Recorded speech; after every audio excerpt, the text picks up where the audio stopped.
Hi folks, it's John Nizman from lastchanceautorestore.com, and today I'd like to share with you an update on this 1958 Chevy Impala.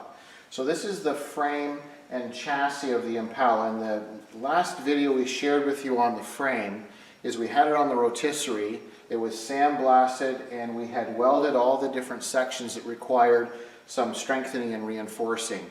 So now that all of that is done, the next step we had when it was still on the rotisserie is we applied 3 coats of a 2-part epoxy to the complete frame while it was on the rotisserie to seal all of the bare metal.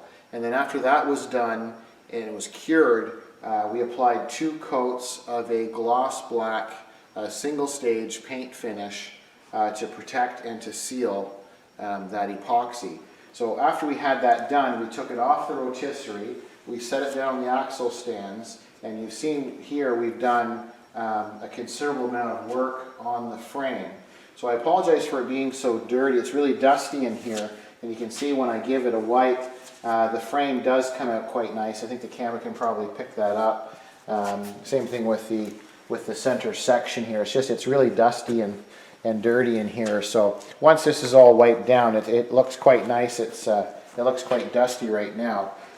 So essentially what we had done is we separated all of the front suspension components. So the upper and lower control arms, they were all sandblasted, and we epoxied them and painted them. And then we went ahead and we changed the ball joints. Most of them were original ball joints, which is incredible for a 58 because it had the original factory rivets. So now we have the best grade that we could purchase, upper and lower ball joints, and we've put the disc brake conversion kit that our client originally had on the car, we've reinstalled that, we've repacked the bearings, we made sure the spindles and everything were in nice condition. We've replaced the shocks with one new shock over there, and we see the other new shock is here, ready to be installed. As we come down the frame, or down the driver's side, you can see how nicely it's turned out other than it being so filthy. You can see how nice and clean the frame looks. As we come to the back, we did the rear differential assembly separately. So we've had that all assembled. We have a lot of new hardware that we've installed. You can see where we have the main support piece for the rear diff assembly, and we have it bolted into the brackets. And then we have our coil springs, and then we went ahead and lubricated the parking brake cables. We've replaced the rear flex line, and as we come down this side, we've redone the brakes on the rear. So you can see on the side, it was in fairly decent shape. So we cleaned everything up, we've epoxied everything, and then the shoes were in nice shape. The springs were questionable, so we have a new spring hold down kit. The wheel cylinders were both leaking, so these are brand new wheel cylinders that we installed. And then we have just started to do, and you can see the dust here again, we've just started to do the nickel copper line that we like to use because it's a lifetime warranty on this tubing.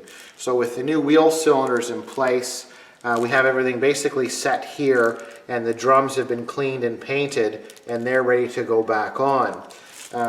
Some subtle little things that we needed to do while we were rebuilding this, and just not really sure what happened to this shock. The client thought it was in a decent ride and didn't hear any clunking, but obviously I'm assuming it was exhaust maybe that was in the way. But you can see there's been quite a bit of damage to this shock, and there's quite a bit of fluid leaking out. So while we're going through the process of doing a done-up restoration, we've replaced the shocks with a little bit better quality shock. So we have the new shocks in place, and then as we come around the back of the frame, you can see where we're just starting to run the copper line at the back, and then we'll be doing some adjusting on it. We're just doing some dry fitting right now. And then if we come along to the passenger rear side, we've already set the drum, we've adjusted the brake, and we have the wheel and tire back on. And then as we come over to the side here, you can probably better see the original flex line has the new, this is a replacement rubber flex line the one that was on the car was quite brittle and cracked, so we wanted to make sure that we started with fresh. And then we've got the parking brake rear section already installed.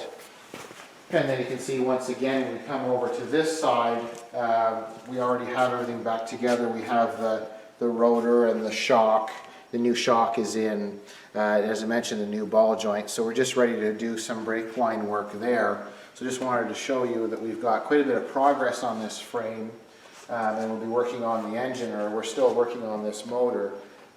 It's a 409, which is really going to make this a happy car. So I just wanted to give you a fresh update on this. So this is the 58 Chevy Impala frame and chassis, and I thank you for watching. I'm John from lastchanceautorestore.com.